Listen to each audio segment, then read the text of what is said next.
Bien-aimés du Seigneur, bienvenue à l'enregistrement du culte préparé pour la fête de Pâques, la résurrection de notre Seigneur. Le Seigneur est ressuscité, alléluia. Il est réellement ressuscité, alléluia.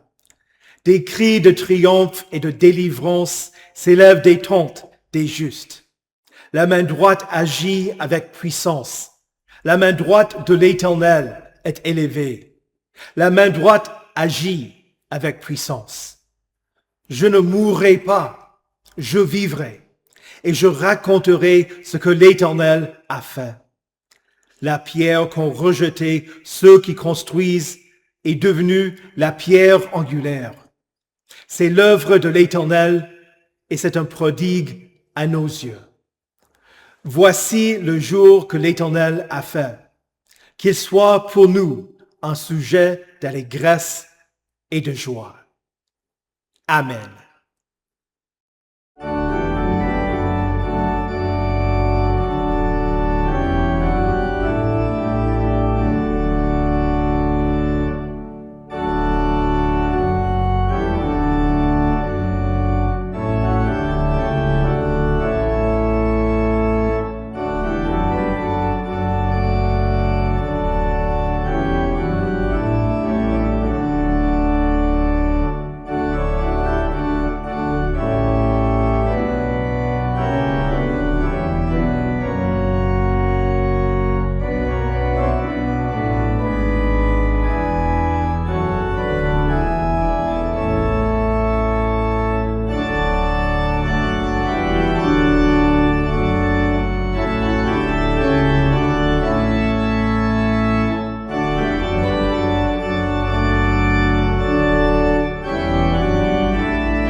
Prions le Seigneur. Dieu Tout-Puissant, qui par ton Fils unique Jésus-Christ a vaincu la mort et nous a ouvert la porte de la vie éternelle, accorde-nous qui fêtons dans la joie de sa résurrection d'être ressuscités de la mort du péché par ton Esprit vivifiant, par Jésus-Christ, ton Fils, notre Seigneur, qui vit et règne avec toi et le Saint-Esprit, un seul Dieu, maintenant et pour les siècles des siècles. Amen. Écoutez avec respect et recueillement les lectures pour cette fête de Pâques, tout d'abord dans les Actes des Apôtres au chapitre 10, les versets 34 à 43. Alors Pierre prit la parole et dit : « En vérité, je reconnais que Dieu ne fait pas de favoritisme et que dans toute nation, celui qui le craint et qui pratique la justice lui est agréable. Il a envoyé sa parole aux Israélites en leur annonçant la paix par Jésus-Christ, qui est le Sauveur de tous. Vous savez ce qui est arrivé dans toute la Judée, après avoir commencé en Galilée suite au baptême que Jean a prêché.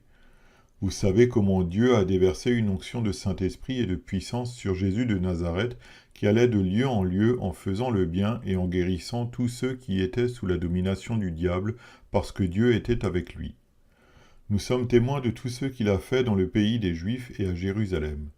Lui qu'ils ont tué en le clouant sur la croix, Dieu l'a ressuscité le 3e jour et a permis qu'il apparaisse, non à tout le peuple, mais aux témoins choisis d'avance par Dieu, à nous qui avons mangé et bu avec lui après la résurrection. Jésus nous a ordonné de prêcher au peuple et d'attester que c'est lui que Dieu a désigné juge des vivants et des morts. Tous les prophètes rendent de lui le témoignage que toute personne qui croit en lui reçoit par son nom le pardon des péchés. Ici prend fin la lecture des Actes des Apôtres. Écoutez également l'épître de Paul aux Colossiens au chapitre 3, les versets 1 à 4. Si donc vous êtes ressuscités avec Christ, recherchez les choses d'en haut où Christ est assis à la droite de Dieu. Attachez-vous aux réalités d'en haut et non à celles qui sont sur la terre. En effet, vous avez connu la mort et votre vie est cachée avec Christ en Dieu.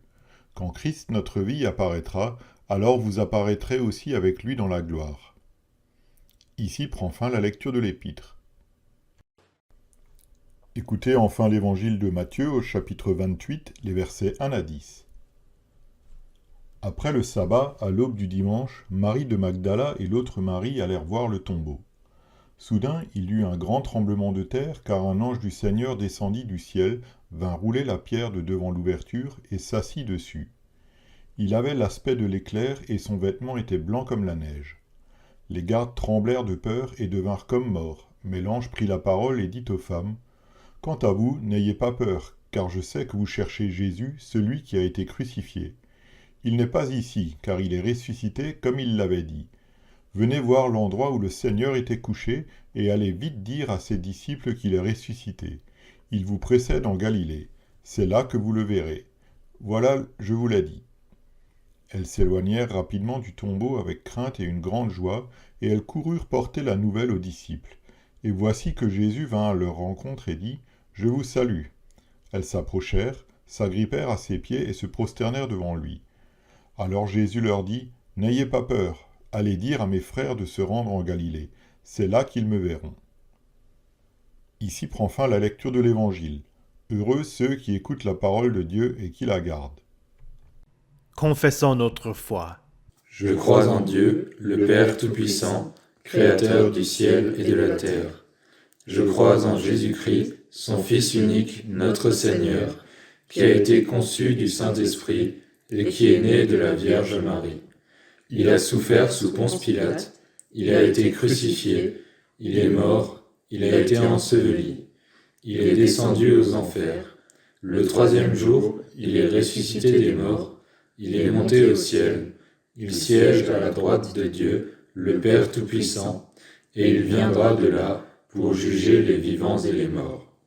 Je crois au Saint-Esprit, la Sainte Église universelle, la communion des saints, la rémission des péchés, la résurrection de la chair et la vie éternelle. Amen.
Prions. Reçois favorablement les paroles de ma bouche et les sentiments de mon cœur, ô Éternel, mon rocher et mon libérateur. Amen. Le Christ est ressuscité. Il est vraiment ressuscité. Alléluia. Saint de Dieu, précieux et bien-aimé, que la grâce et la paix vous soient données de la part de Dieu, notre Père, et du Seigneur ressuscité, Jésus-Christ. Amen. Pour cette fête de la résurrection, le thème sera le chaos, la crainte et la joie. Le chaos commença le vendredi après-midi. Après le décès de Jésus, il a fallu qu'il soit enterré précipitamment, avant le coucher du soleil, avant le sabbat. Joseph d'Arimathée, un membre du Sanhédrin, mais aussi un disciple de Jésus en secret, demanda à Pilate de lui laisser prendre le corps de Jésus pour le mettre au tombeau. Après avoir vérifié que Jésus était déjà mort, Pilate le lui accorda. Joseph et Nicodème, un autre membre du Sanhédrin, qui est aussi un disciple en secret, ces deux se dépêchèrent de descendre le corps de la croix, de l'envelopper dans un drap et de le déposer dans le tombeau neuf de Joseph d'Arimathée. Un tombeau qu'il s'était fait creuser dans la roche, dans un jardin, non loin du site de la crucifixion. Joseph roula une grande pierre à l'entrée du tombeau et s'en alla. Et Marie de Magdala et l'autre Marie étaient là, assises vis-à-vis du tombeau. Elle savait où le corps avait été déposé et elle prévoyait d'y retourner pour préparer le corps de Jésus correctement. On ne sait pas, mais je me demande si les religieux avaient déjà l'intention de prendre en charge le corps de Jésus, mais qu'ils furent surpris par l'acte de Joseph d'Arimathée et réagirent immédiatement. Pour eux, tout était chamboulé. C'était déjà après le coucher du soleil. C'était le jour du sabbat. C'était la Pâque juive. Les religieux avaient refusé d'entrer dans le prétoire la veille pour ne pas se souiller et pour pouvoir célébrer la Pâque. Et le jour même de la grande fête religieuse, ils se retournèrent chez Pilate. Même dans la mort, ils craignaient Jésus. Jésus qui avait promis qu'il allait ressusciter. Pour eux, c'était impératif afin de s'assurer que personne ne vole le corps et ne prétende que Jésus est ressuscité. Pilate répondit, « Vous avez une garde, allez-y, gardez-le comme vous le souhaitez. » Nous ne savons pas si, par sa réponse, Pilate indique qu'ils doivent utiliser les membres de la force de l'ordre du temple, ou si lui, il leur accorda de ses propres soldats.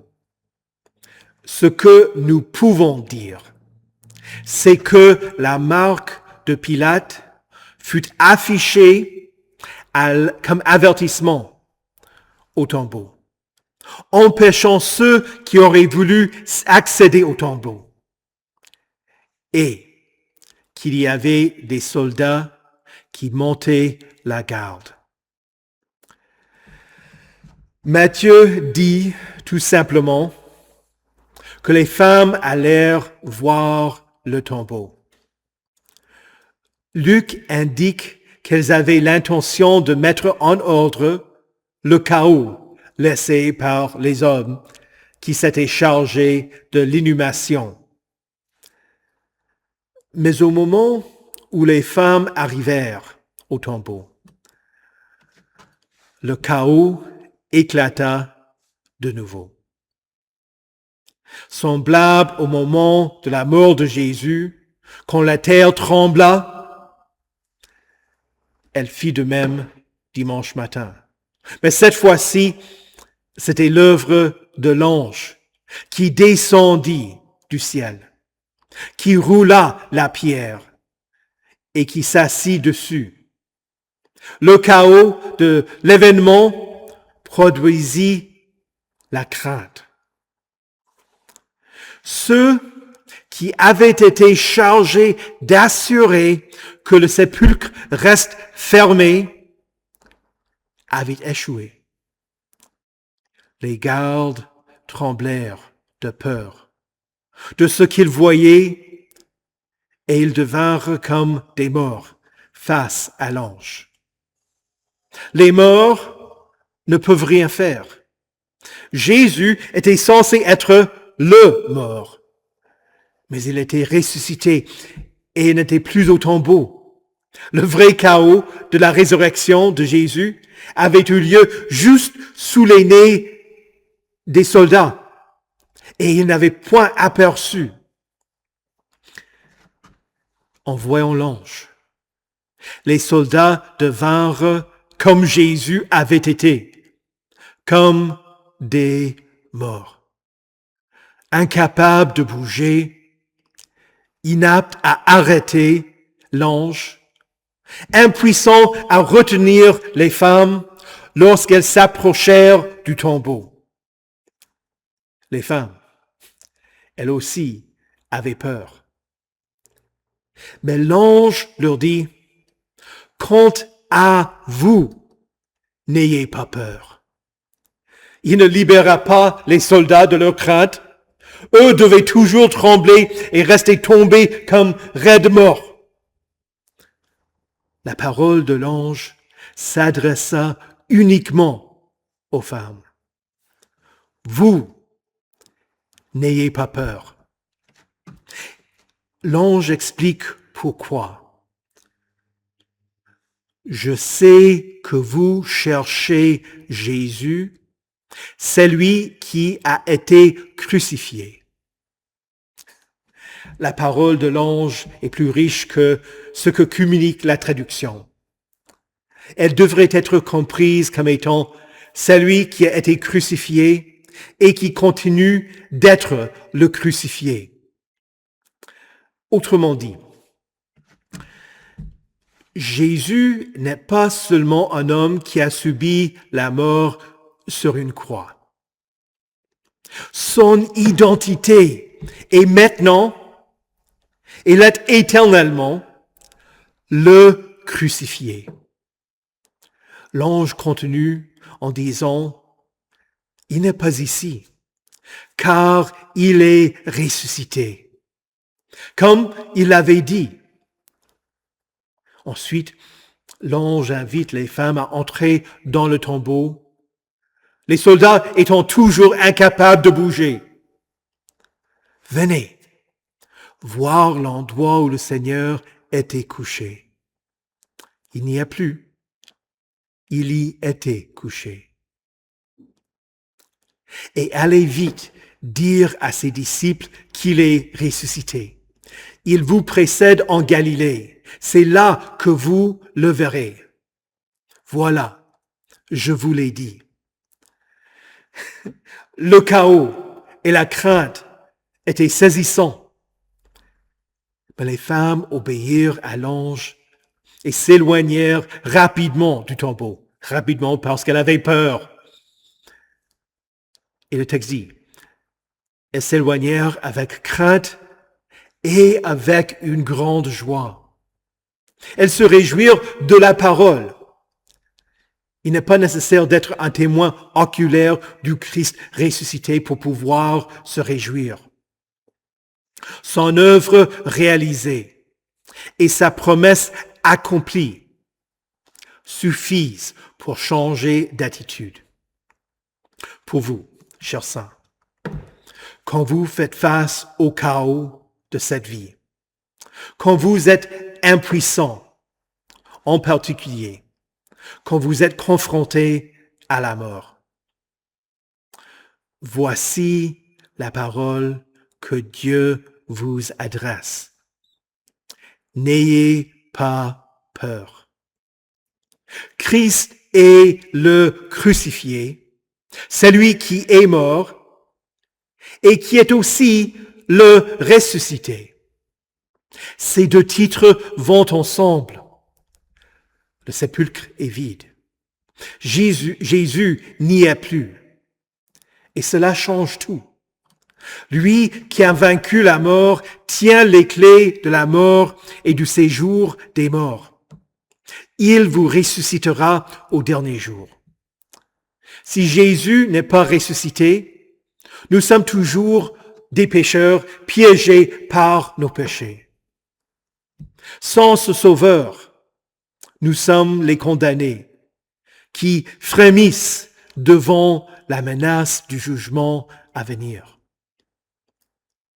À part le salut que Jésus offre, la porte du paradis reste fermée. Et face à la menace de la mort, la seule chance est de prolonger cette vie aussi longtemps que possible pour retarder la punition que nous méritons. Voilà la situation si Jésus n'est pas ressuscité. Mais Christ est ressuscité. Nous ne sommes plus à la merci de la mort. Nous confessons avec courage: quand je marche dans la vallée de l'ombre de la mort, je ne crains aucun mal, car tu es avec moi. La mort a arrêté Alexandre le Grand, les empereurs romains, Mao, Staline, Hitler et même d'autres. Les royaumes du monde s'élèvent et s'effondrent. Mais Jésus est le roi ressuscité. Il est monté au ciel et il vit et règne éternellement. Et puisqu'il vit par la foi en lui, vous vivrez avec lui. Vous verrez votre Rédempteur face à face, celui qui vous donne la vie et l'immortalité. N'ayez pas peur. Réjouissez-vous. Le Christ est ressuscité. L'ange annonça aux femmes: n'ayez pas peur. Cette parole ne met pas en ordre tout le chaos de cette vie. Elle n'efface pas tout ce que vous redoutez. Les épreuves continuent. Les menaces existent toujours. Mais cette parole vous donne l'espérance qui ne vient pas de vous, mais de la victoire du Christ. Jésus, le crucifié et le ressuscité, vous libère du péché et de la mort. Il vous justifie. Son sang vous purifie de toutes vos fautes. Il fait de vous de nouvelles créatures, des enfants de la lumière. En dépit du chaos et des craintes de cette vie, Dieu vous donne la grande joie que Christ est ressuscité et que vous vivrez éternellement avec lui, qui a vaincu le péché et la mort et qui vous absout selon son grand amour. Et si le chaos de l'ange n'avait pas été assez pour les femmes, Jésus lui-même en rajoute de nouveau en apparaissant devant elles. Matthieu écrit: et voici que Jésus vint à leur rencontre et dit: je vous salue. Cette parole n'est pas seulement un mot d'accueil, Jésus leur dit, « Réjouissez-vous ». C'est exactement ce qu'elles firent. Elles s'approchèrent de Jésus, s'agrippèrent à ses pieds et se prosternèrent devant lui. Jésus n'était pas un fantôme éphémère, un esprit intangible. Le Christ ressuscité n'est pas une idée, mais un homme vivant. Après avoir cru au message de l'ange, les femmes rencontrèrent leur Seigneur et se prosternèrent devant lui, c'est-à-dire qu'elles l'adorèrent. Et voici votre espérance. Vous verrez Jésus qui vous accueillera en disant « Réjouissez-vous » au dernier jour. Il n'y aura plus de chaos. Tout sera remis en ordre. Il n'y aura plus de crainte, car le péché aura déjà été lavé et vous apparaîtrez devant lui, purifié et lavé par l'eau de la parole. Lui qui vous a baptisé vous donne la vie éternelle. Il vous connecte, il vous lie à lui-même. Et ainsi vous apparaîtrez devant lui glorieux, sans tache, ni ride, ni rien de semblable, mais saint et irréprochable.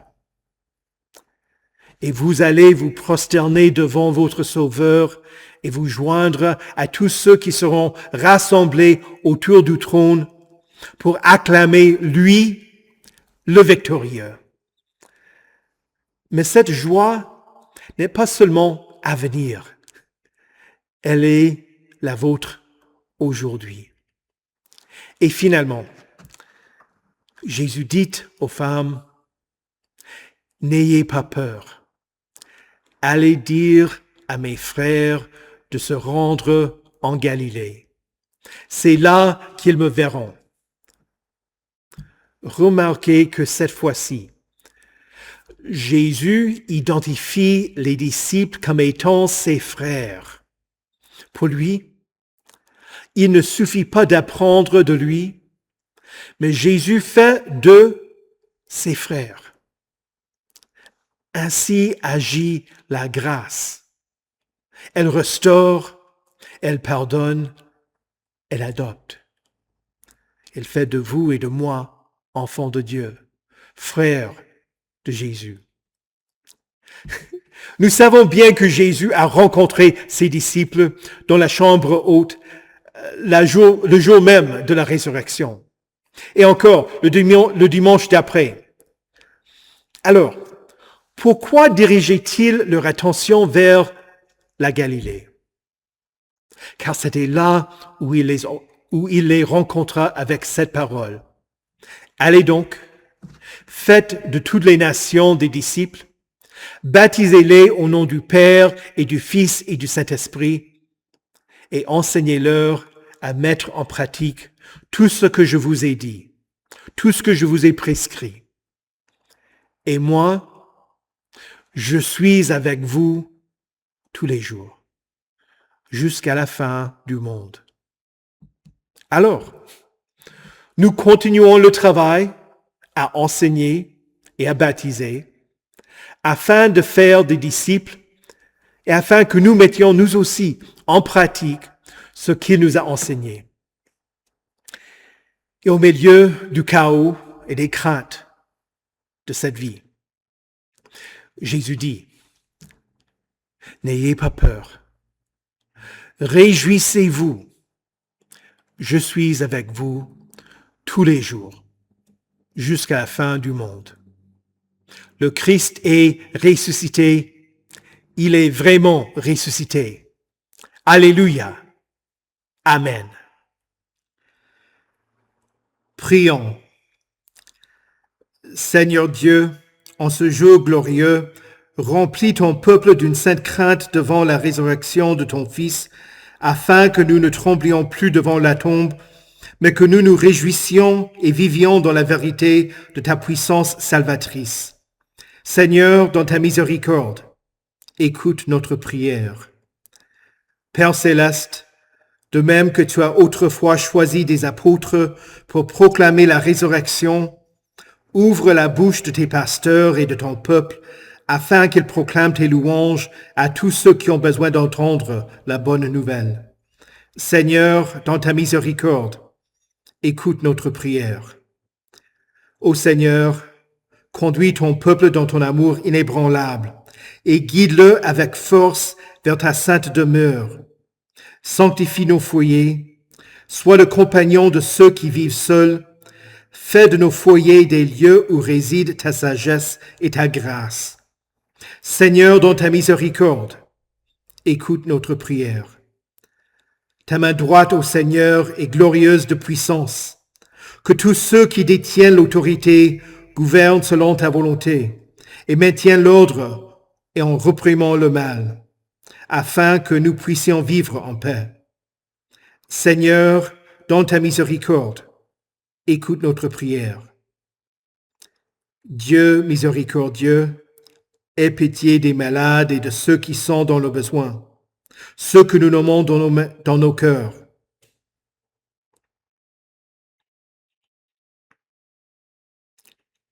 Que la lumière naissante de la nouvelle création en Christ les soutienne dans la foi. Selon ta volonté, guéris-les et accorde-leur un avant-goût de leur guérison éternelle en Jésus. Seigneur, dans ta miséricorde, écoute notre prière.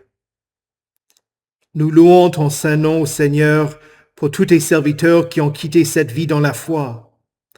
Fortifie ceux qui sont dans le deuil par l'espérance que tu nous ressusciteras au dernier jour et que ta présence nous comblera de joie. Seigneur, dans ta miséricorde, écoute notre prière. Ô Seigneur, Père céleste, tu n'as pas laissé ton saint voir la corruption, mais tu l'as ressuscité d'entre les morts, pour qu'il ne meure plus jamais. C'est pourquoi nos cœurs sont dans la joie et nous nous réjouissons, car notre chair aussi demeure en sécurité.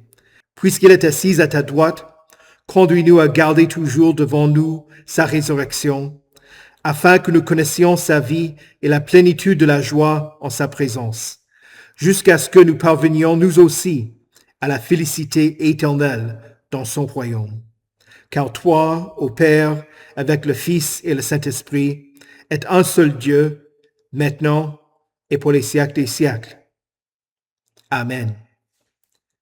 Notre Père, qui es aux cieux, que ton nom soit sanctifié, que ton règne vienne, que ta volonté soit faite sur la terre comme au ciel.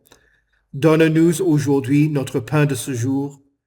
Pardonne-nous nos offenses, comme nous pardonnons aussi à ceux qui nous ont offensés. Et ne nous laisse pas entrer en tentation, mais délivre-nous du mal. Car c'est à toi qu'appartiennent le règne, la puissance et la gloire, au siècle des siècles. Amen. Recevez la bénédiction de l'Éternel. Que le Seigneur vous bénisse et vous garde. Que le Seigneur fasse luire sa face sur vous et qu'il vous accorde sa grâce. Que le Seigneur tourne son visage vers vous et qu'il vous donne sa paix. Amen.